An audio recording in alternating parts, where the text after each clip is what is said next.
Kita lanjut, sekarang kita sudah masuk menggunakan akun perawat. Nah, apa yang dilakukan pertama yaitu biasanya melakukan penilaian triase dan asesmen awal. Oke.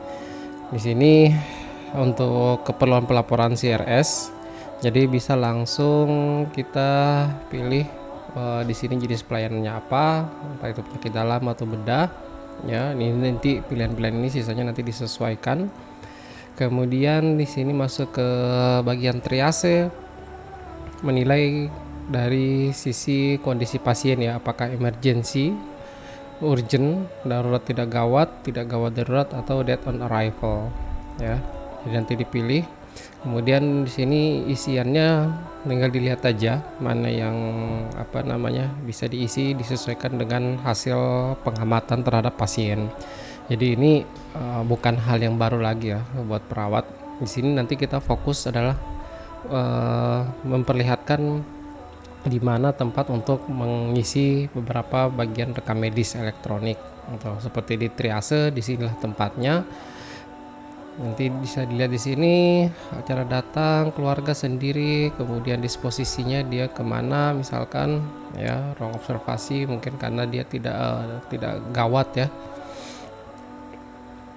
apakah dia rujukan atau tidak. Nah, kemudian selanjutnya di sini ada bagian anamnesa, biasanya kan diisi dengan pasien masuk dengan keluhan mual muntah misalkan. Di sini untuk menginput riwayat penyakit dan alerginya, ini ada beberapa tombol yang bisa diklik untuk lebih mempercepat, atau kalau misalkan mau ditambahkan riwayat lainnya seperti ini bisa. Oke, begitu juga dengan riwayat penyakit keluarga. Selanjutnya alergi makanan, ini ada beberapa pilihan yang bisa dipilih atau nanti tinggal ditambahkan juga di sini ya. Alergi lainnya seperti itu. Telur, susu sapi. Nah, itu bisa diklik, atau untuk menghilangkannya nanti tinggal diklik balik ini. Oke. Begitu juga dengan untuk alergi obat.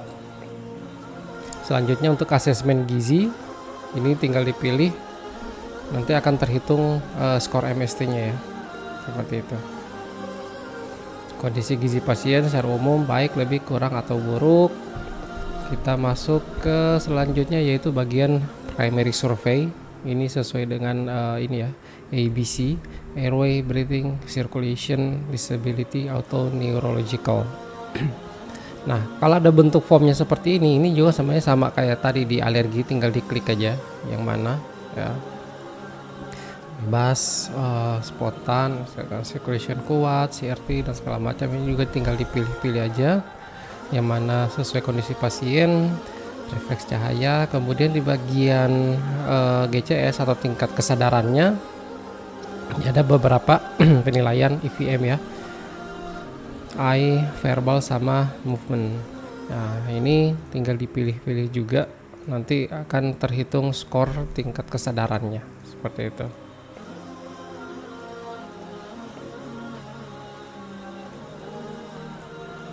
Selanjutnya secondary survey, ini ada TTV, tekanan darah, suhu badan, nafas, kemudian pemeriksaan fisik.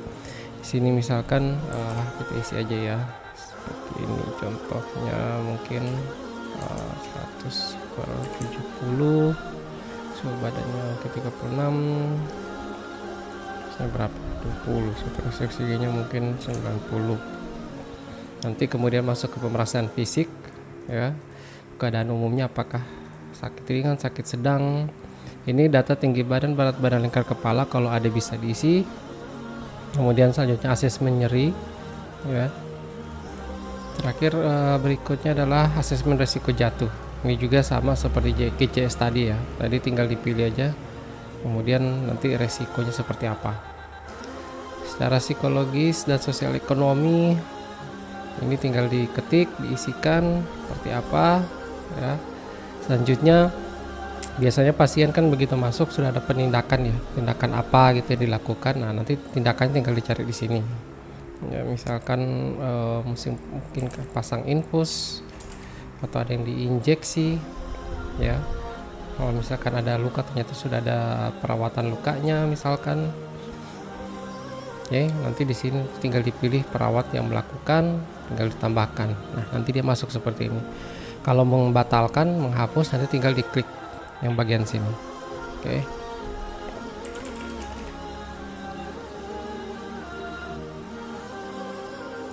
Akan seperti ini. Selanjutnya kita masuk ke bagian CPPT-nya. Yang ini CPPT perawat ya. Nah, subjek ini nanti otomatis terisi sesuai dengan apa yang sudah diisi di bagian triase dan anamnesis. Kemudian objektif juga nanti secara otomatis terisi berdasarkan data kondisi fisik pasien, TTV pasien gitu. Tanggal nanti dilanjutkan dengan asesmen perawat ya.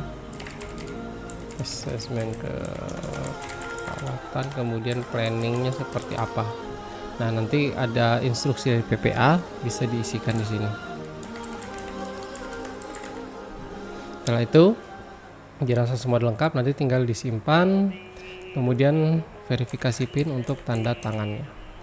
Oke.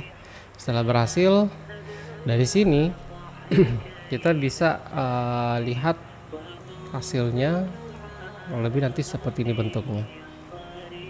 Oke. Ini kemudian sudah ada tanda tangannya. Jadi nanti dari asesmen awal, di triase asesmen awal, ketika dokter masuk, nanti dia bisa sudah melihat seperti ini hasilnya. Kemudian dia masuk ke bagian asesmen dokter. Nah, ini anamnesanya juga sudah terisi sesuai dengan yang dari dilakukan oleh perawat tadi ya. Di triase dan asesmen awal, riwayat penyakit, dan obat.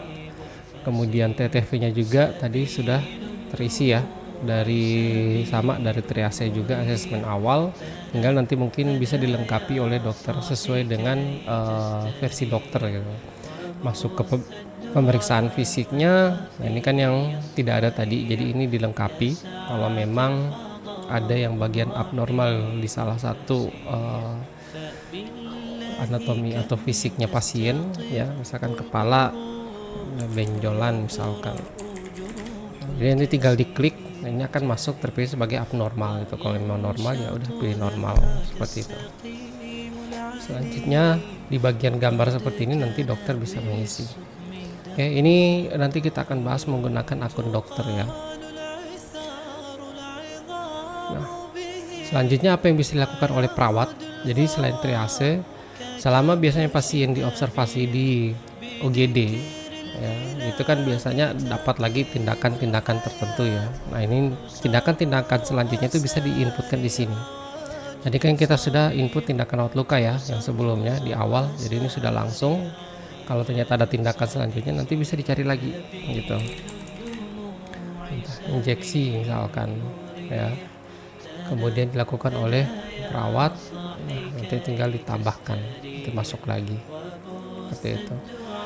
Selanjutnya ya tadi di bagian sini sebenarnya kita bisa berpindah ya dari satu fitur ke fitur yang lain, nanti tinggal klik yang bagian sini ya, shortcutnya atau menu pintasannya. Jadi kita posisinya kan di tindakan ini ya. Nah, kalau kita mau membuat uraian tindakan selama pasien di UGD, ini nanti bisa masuk ke sini, uraian tindakan keperawatan bisa dibuat. Nah, ini ada bagian kanan, ini berisikan tindakan-tindakan yang sudah sempat diberikan di input di halaman sebelumnya tadi. Kemudian bisa juga kita tambahkan dengan kondisi seperti ini.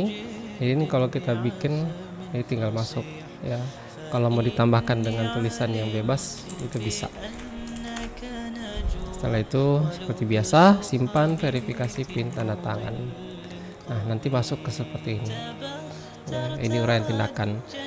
Uraian tindakan ini ketika pasiennya rawat inap, ini nanti akan terkirim juga ke rawat inap, sehingga nanti perawat atau dokter di rawat inap, biasanya ini untuk perawat ya. Jadi perawat di rawat inap di ruangan nanti bisa lihat, oh ternyata pasien di UGD sudah diberikan apa semua, penjelasannya gimana gitu.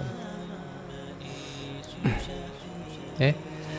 Kemudian coba kita kembali, kita sudah melakukan triase, kita sudah juga tadi sempat menginput tindakan, membuat ini ya uraian juga. Nah, selanjutnya di sini di bagian keperawatan kebidanan juga ada untuk asesmen neonatus atau asesmen kebidanan ya. asesmen kebidanan ini tadi ditampilkan hasil triase yang awal, kemudian ini kita mengisi bagian kebidanannya. Oke, ini nanti sama juga, tinggal diisi, dipilih mana yang sesuai. Selanjutnya ada riwayat kehamilan sekarang, hari pertama, hari terakhir. Kemudian ini keluhan. Kalau ketemu form seperti ini, ya ada pilihan-pilihan di atas ini sebenarnya bisa diklik untuk masuk ke dalamnya. Jadi bisa mempercepat untuk pengisian. Selanjutnya di sini riwayat kehamilan persalinan dan nifas yang lalu. Ini bisa diisi gravida, para, dan abortus. Ya, di sini ada rincian riwayatnya. Di sini ada sampai 5. Kalau ternyata dia pernah sampai lebih dari 5, ini nanti tinggal bisa ditambahkan aja ya. Seperti ini. Terus sampai dengan riwayat dan status obstetri jika ada. Dilanjutkan dengan pemeriksaan fisik, mulai dari pengisian tunggus tinggi ini harusnya ya, fundus uteri, lingkar perut, denyut jantung dan seterusnya. Kemudian ada gambar seperti ini bisa dilakukan untuk penandaan ya, seperti ini. Kemudian diagnosa dan pengelaksanaan kebidanan, edukasi dan pasien keluarga. Selanjutnya pemilihan ruangan sampai dengan selesai. Ini juga ketika disimpan nanti minta untuk verifikasi PIN. Kita coba aja misalkan ini yang mudah-mudah aja yang kita isi ya. Mungkin pasiennya pernah hamil 2 kali, 1 kali melahirkan, 1 kali mungkin gagal ya. Itu di tahun 2013, mungkin di rumah sakit 9 bulan. Ini persalinannya normal, penyakitnya nggak ada, penolongnya dokter ya. Berat badannya berapa? 180 gram mungkin. Dan seterusnya di 2016 karena di sini kita pilihnya abortus. Jenis persalinan berarti SC ya mungkin.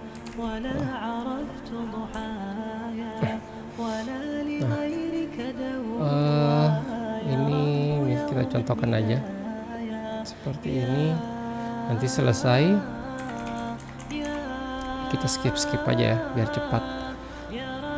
Nah, jadi kalau nanti di dokter juga bisa lihat ya yang bagian kebidanan seperti ini.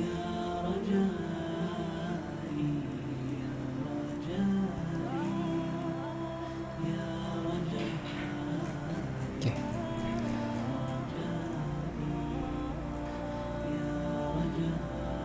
Itu kemudian nanti selanjutnya kita bisa masuk ke pemeriksaan dokter. Oh ya, sebelumnya kita ke CPPT dulu ya. Ini CPPT tadi kan waktu kita membuat triase dan asesmen awal memang sudah ada CPPT awal ya. Jadi di dalam satu halaman untuk triase tadi itu kita bisa langsung membuat beberapa atau mengisi beberapa rekam medis triasenya, asesmen awalnya sama CPPT pertama. Sekaligus kita juga bisa menginput untuk tindakan awal. Jadi bisa menghemat waktu, tidak terlalu banyak pindah-pindah. Jadi di dalam satu form kita bisa mengisi beberapa data sekaligus gitu. Oke. Nah, untuk membuat CPPT selanjutnya di sini kita lihat ada ini riwayat CPPT yang sudah dibuat, siapa yang membuat ya. Kemudian di sini ada tombol-tombol seperti ini. Jika memang ternyata umumnya dari sisi asesmen, planning, dan instruksi kalau masih sama, ini sebenarnya tinggal diklik aja. Karena untuk membuatnya kan ada di sebelah sini. Data objektif ini akan terisi dengan kondisi terakhir pasien. Gitu. Karena ini masih sama, kita belum melakukan penginputan atau observasi. Jadi ini masih terisi sesuai dengan asesmen awal tadi. Ya. Dan kalau subjeknya masih sama, ini tinggal diklik aja, nanti dia masuk ke sini. Begitu juga dengan asesmen, planning, instruksinya jika dirasa masih sama, ada tindakan-tindakan instruksi yang mau dilanjutkan kan tidak perlu lagi dibuat baru. Jadi tinggal dilanjutkan. Oke. Kemudian bagaimana kalau misalkan ada yang harus dirubah di sini, nanti tinggal klik edit aja. Edit, kemudian ditambahkan di sini. Misalkan seperti ini ya. Atau ada instruksi yang lupa juga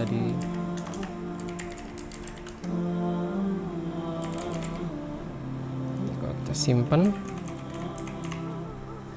Ya, ini jadi berubah ya, seperti itu. Oke, selanjutnya yang masih berkaitan dengan perawat atau bidan adalah ini ya, saya rasa tidak terlalu banyak lagi ya. Oke, kita lanjut nanti berikutnya untuk dari dokter ya.